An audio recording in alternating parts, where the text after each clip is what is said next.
The sky over the South China Sea darkened, a warning of what was to come. Typhoon Wipha was no ordinary storm.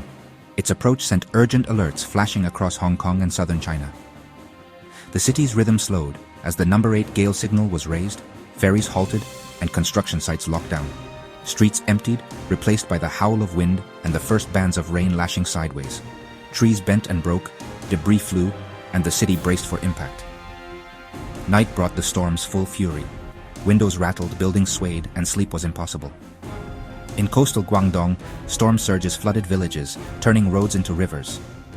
The typhoon's arrival was not a single moment, but a relentless siege. Residents watched from their high-rises, powerless as the world outside blurred into chaos. The storm's power was a stark reminder of nature's dominance over even the mightiest cities. As Wipha raged, millions faced a long, terrifying night. The true test was just beginning. Viral videos captured elevators swinging and debris smashing against skyscrapers, raw proof of Wipha's power. Social media became a lifeline, with residents sharing stories of windows shuddering and families huddling for safety. In fishing villages, storm surges forced families to higher floors, watching their homes and livelihoods disappear beneath the water. Emergency services raced to rescue those trapped by floods and fallen trees, each success a glimmer of hope. A young mother sang to her infant to drown out the storm, her story echoing the quiet courage found in countless homes. The disaster was not just about destruction, but about the human instinct to protect and endure. Every story, from viral videos to whispered lullabies, revealed the storm's impact on the human spirit. Survival was measured not just in lives saved, but in moments of resilience and hope. Preparation began long before the rain. Hong Kong's response was swift and practiced. Residents taped windows, stocked up on essentials, and secured balconies. Businesses closed early, streets emptied, municipal workers cleared drains and trimmed trees. Sandbags lined low-lying areas, and shelters opened for the vulnerable.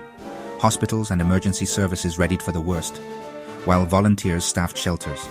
In mainland China, mass evacuations moved hundreds of thousands from danger zones. Fishing boats returned to port, and entire communities mobilized to shield themselves.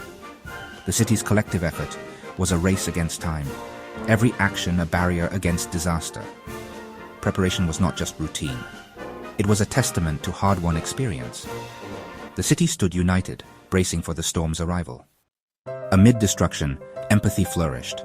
Neighbors checked on the elderly, shared supplies, and offered comfort in apartment hallways. Social media transformed into networks of mutual aid, rides for nurses, lists of open pharmacies, and real-time updates on safe routes. Volunteers cleared roads and organized cleanups, risking their safety for others. Restaurants cooked free meals for emergency workers and the displaced. These acts, large and small, became the emotional backbone of the response. The storm stripped away anonymity, revealing a community bound by compassion. Even as the wind howled, the human spirit proved unbreakable. In crisis, solidarity became the city's greatest strength. When the storm passed, devastation was everywhere. Flooded streets, shattered glass, and uprooted trees. Power outages and crippled transport made recovery daunting, but the response was immediate. Residents and workers cleared debris, helped neighbors, and began rebuilding together. The typhoon exposed vulnerabilities, but also revealed a deep well of resilience. Recovery was a shared responsibility, embraced with determination and hope. The story of Wipha is not just one of destruction, but of unity and courage. Communities proved stronger than the storm, their bonds forged in adversity.